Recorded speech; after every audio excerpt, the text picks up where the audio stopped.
লজ্জা লাগতাছে আমার। বাংলাদেশের বাজেট কি এতই খারাপ যে আমাকে মতো ইন্টারন্যাশনাল লেভেলের ক্রিকেটার তো ট্রেনে করে নিতেছে। ভাঙ্গির ট্রেনে যাইতে লজ্জা লাগে, ম্যাচ যখন তখন লজ্জা লাগে না? কয়দিন আগে যে দুবাই যে কপাল ভালো লেবার বিষয় তো ওই দেশে কামে লাগিয়ে দেয় নাই, প্লেন ভাড়া দিয়ে বাংলাদেশে আছে। লজ্জা তো লাগে আমাকে যে এত কিছুর পরও তো দেখি।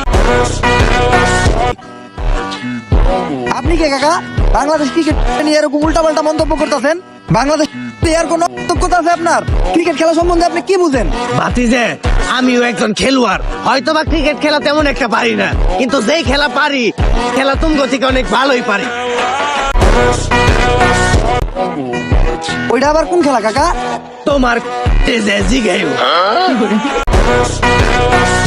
দেখ, এত অপমান সহ্য করা যায় না। মনটাই চাইতে খেলা বাদ দিয়া কুতকুত খেলা শুরু করি।